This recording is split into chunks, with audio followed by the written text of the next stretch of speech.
En juin 1924, se tient à New York la convention du Parti démocrate. Dans la foule, un homme se lève, marche lentement, très lentement en direction de la tribune, appuyé au bras de son fils. Chaque pas est une lutte, mais il continue. Non sans une certaine élégance, et même, diront les commentateurs, sans une certaine décontraction. C'est d'ailleurs seul qu'il franchit les derniers mètres qui le séparent du pupitre auquel il s'agrippe. Il reprend son souffle, regarde la foule droit dans les yeux et lui sourit. L'assistance ne le sait pas encore, mais ce sourire deviendra un des plus célèbres du XXe siècle. Cet homme, c'est Franklin Delano Roosevelt. 3 ans plus tôt, il avait été diagnostiqué de la poliomyélite, il y a débat d'ailleurs sur le diagnostic, sans savoir jusqu'où la maladie le paralyserait. Il n'est pas guéri, il ne le sera d'ailleurs jamais, mais les dégâts sont, disons, limités.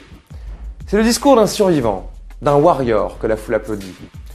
Et c'est le début d'ailleurs de l'histoire d'amour entre l'Amérique et cet individu inclassable qui remportera 4 fois la présidence, un record, et sera un des grands vainqueurs de la Seconde Guerre mondiale.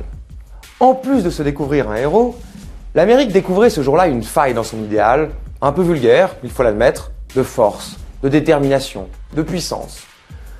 Non que Roosevelt manque d'énergie, il en a toujours eu, malade ou non, mais sa vulnérabilité physique donne une dimension supérieure à ses qualités naturelles. Le charme, l'intelligence et ce que tous les observateurs ont retenu, son optimisme. Moins de 10 ans plus tard, à la fin de l'année 32, il est d'ailleurs élu président après avoir subi des humiliations qui, contrairement à ce que croyaient ses adversaires, ne l'ont pas affaibli mais renforcé. Il va même, à la demande d'un élu républicain, se plier à des examens dont les conclusions seront rendues publiques. C'est une grande première dans l'histoire des États-Unis. Mais désormais, le handicap de Roosevelt ne sera plus un motif de honte, mais d'orgueil, et son combat n'en paraîtra que plus noble. Quelques années plus tard, Eisenhower, l'homme qui avait commandé les troupes alliées lors du débarquement, remporte à son tour l'élection présidentielle en 1952. En dépit de son extraordinaire popularité, les débats sur son âge et sa mauvaise santé ont pollué la campagne, et pour cause, moins de 2 ans après, il est victime d'un arrêt cardiaque auquel il survit par miracle. Il essaye de rassurer l'opinion de façon presque comique et au fond assez attendrissante, en recevant des journalistes sur le toit de l'hôpital, en fauteuil roulant, vêtu d'un pyjama sur lequel ses étoiles de général avaient été cousues.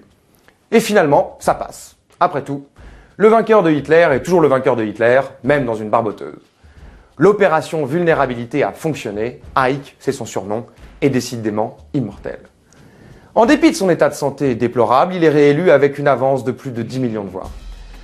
Avant même sa première élection, Joe Biden était tourné en ridicule, vieux, impuissant, pusillanime. Seulement voilà, Sleepy Joe, qu'on le veuille ou non, a battu Donald Trump et s'est réveillé grâce à un conflit venu du fin fond de la guerre froide.